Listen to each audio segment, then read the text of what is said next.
take this tack. Why are we here at this moment? 20 years ago, when I joined the National Urban League, the first piece of major legislation that we began to work on was the Voting Rights Act extension. I, of course, am a recovering elected official and had the great pleasure of testifying before Congress to talk about voter exclusion, voters and polarized voting in Louisiana. And we worked hard as a coalition at that time to bring to bear a Voting Rights Act extension bill, which was signed by President Bush in August of 2006. There were over 300 plus votes in the House, 90 plus votes. Leslie, member, United States Senate. It was a powerful, glorious day and a great consensus around the Voting Rights Act. 2 years later, Barack Obama gets elected. Now, a number of things happened in that election, which were counter to what I would call norms. Number one, he built a campaign that perfected with technology small money donations to such an extent that he was able to raise more money than his opponent who was using a more traditional fundraising ethos. Number two, for the first time since 1964, the black and white turnout differential evaporated. So what happened? Those who are the adversaries got in a room, a quiet, closed room, and they cooked up a strategy. Central to the strategy was the utilization of the courts. So this was the birth of the Citizens United litigation, which was designed to use an interpretation of the First Amendment to knock down campaign contribution limits in the McCain-Feingold bipartisan campaign finance reform bill. Number two, they cooked up a plan to surgically utilize the Constitution and a number of arguments to go after sections 4 and 5 of the Voting Rights Act. And they tried first and lost in 2010. And John Roberts very openly invited them to try again. And in 2013, they were successful. It is very important to understand that the erosion of American democracy and its protections were part of a deliberate, orchestrated, well-funded political strategy that was designed to ring an alarm bell regarding the methodologies and outcomes, primarily the 2008 election. Now, voter suppression today has a new character. David talked and Maya talked and Joe talked a little bit about this. Some of it is the utilization of artificial intelligence and propaganda campaigns.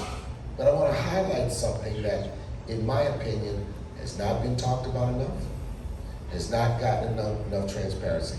My source for what I'm about to share with you is the German Marshall Fund's Transatlantic Democracy Project. And this is the documentation of the Russian Internet Research Agency's propaganda campaign in the 2016 election. It had race at the center of it. Race at the center of it. And what it involved is an extensive, expensive, well-coordinated campaign to send messages that took the fault lines of American democracy and of our communities and create racial tension. Number two, to target at African American voters, a campaign that said you shouldn't vote, and it came up with all kind of reasons around why the woke thing to do is to protest the election by not voting because of the police killings of unarmed African American men. Let me tell you how powerful it was. They used bots, phony personalities, including one by the name of Woke Louisa. Woke Louisa was a very attractive black woman with a very rocking afro. Her picture showed her with her fist up. Woke Louisa was a Russian bot. She developed tens of thousands of followers. And for months and months, she built an ecosystem of information, encouraging, and the suggestion was, I'm Woke Louisa, I represent Black Lives Matter. And I'm saying to you, you shouldn't vote. Now, as the campaign evolved, they also started another tact. They began to publish these very beautiful banner ads. The banner ads were under the title African Americans for Hillary Clinton. It were beautiful ads. It said, are you tired of long lines? Long lines are going to be a problem. Guess what? Now you have a chance to vote by internet. Text to this number and avoid the lines. When 10 days before the election came, they said, well, by the way, if you insist on voting, then the best protest vote for you is to vote for Jill Stein. Ladies and gentlemen, I want you to go look at this, because the methodologies of voter suppression are now utilizing what I call Soviet-era propaganda campaigns that are designed to look as though they are coming from American organizations and legitimate American citizens. So we got here because people intentionally sought to suppress, to confuse, to create chaos, and erode democracy because they believed it was the only way to win an election, period. This is why, right now, what we are saying to our constituents, we're saying when someone comes and says, I want your vote, ask them, are you committed to HR 1 and HR 4, because that's my gating issue. And Native American voter rights. So we have important work to do, but we have to ensure that this is a priority, and we're also going to have to ensure, last time we were working on this, we had some weak-kneed friends.